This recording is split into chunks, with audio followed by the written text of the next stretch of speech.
Bom dia, boa tarde, boa noite, você que está acompanhando o nosso curso de gramática espanhola. Eu fiz aqui essa seguinte observação. Na aula passada nós falamos das formas terminadas em ace e ara, que é o pretérito imperfeito do subjuntivo. E essas formas em espanhol, ou seja, tanto se eu falar cantasse quanto cantara, são sinônimas. Embora esta última, ou seja, cantara, seja usada com muito mais frequência em todo o âmbito espanhol-falante.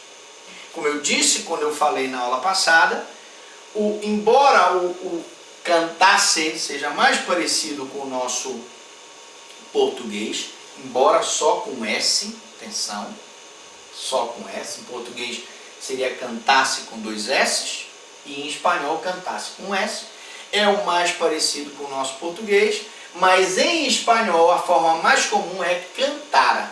Mas professor, se eu falar cantasse, vendesse, eu estou falando corretamente o espanhol? Está, mas não é tão comum quanto cantar. Bom, as formas ace e ara são sinônimas, nós já vimos. A forma cantara não tem significado de pretérito mais que perfeito. Porque muitos alunos mandam perguntas e dizem lá, professor, mas o cantara do espanhol não é o nosso pretérito mais que perfeito do português? Não. Cantara do espanhol, que é muito parecido com o nosso pretérito mais que perfeito, na verdade é o pretérito imperfeito do subjuntivo. Ele não é o pretérito mais que perfeito do português. Ele é o pretérito imperfeito do subjuntivo do tempo espanhol. Então, a forma cantara não tem significado de pretérito mais que perfeito, cuidado, do indicativo como em português.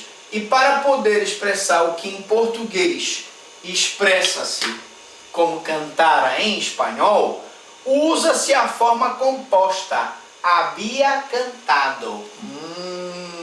Quer dizer, professor, que se eu quiser substituir a forma cantara em espanhol para tentar chegar próximo ao pretérito mais que perfeito em português, eu tenho que usar o quê? Eu tenho que falar havia cantado, que é uma forma composta em espanhol.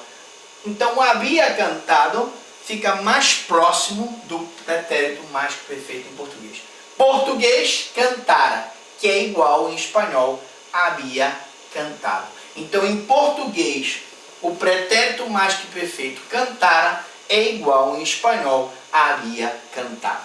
Falo isso para que você não confunda e não pense que cantara em espanhol é o nosso pretérito mais que perfeito em português, que uma coisa não tem nada a ver com a outra. Muito bem, vamos aqui conjugar então agora o futuro. Nossa controladora de tempo já está dizendo aí que pode mais um pouquinho, então vamos lá, futuro, vamos falar então do futuro do subjuntivo. Para eu conjugar o futuro do subjuntivo, eu tenho um macete, eu coloco antes do pronome o quando, né?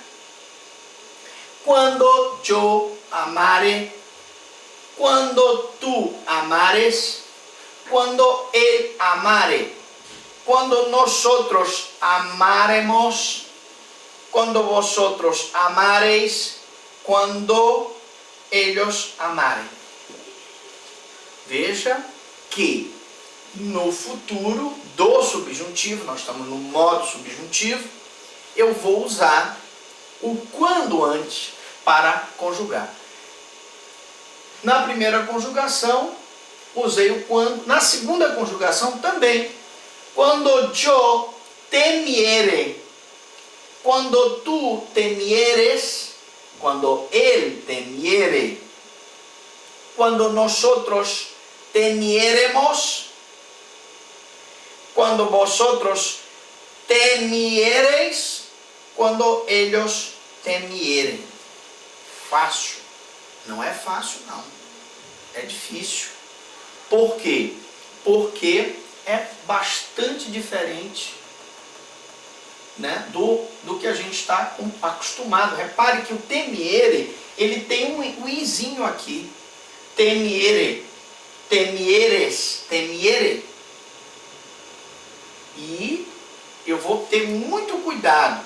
Mesma situação, verbo partir, que é a terceira conjugação. Quando eu partiere, quando tu partieres, quando ele partiere. Repare que o tu tem um S ali, está faltando um S sim, mas você coloca lá, como se você estiver anotando, quando eu partiere, quando tu partieres, quando ele partiere, quando nós partieremos, quando vosotros partiereis, quando eles partierem. Bom, mas tem uma coisa boa nesse futuro do subjuntivo aí. Qual é a coisa boa? Se você prestar atenção, as terminações da segunda conjugação er e ir são praticamente iguais. Temiere, partiere. Temieres, partieres. Temiere, partiere.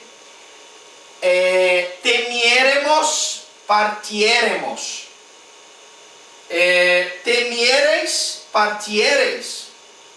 E temierem, partierem. Então, professor, quer dizer que a terminação do verbo no futuro do subjuntivo da conjugação er e ir é igual? É igual. Se você conseguir decorar a conjugação do temer, você vai conseguir conjugar o verbo partir. Temer e partir, que são verbos da segunda e da terceira conjugação, as conjugações são iguais. Você pode olhar lá, é igual. E você decorando uma, você eventualmente vai conseguir conjugar a outra. Não se esqueça, se você gostou, dê a sua curtida lá, compartilhe com seus amigos, se inscreva no site para que a gente cada vez mais possa levar essa aula para quem precisa. Um grande abraço e eu pergunto para você até aqui, alguma dúvida, alguma pergunta?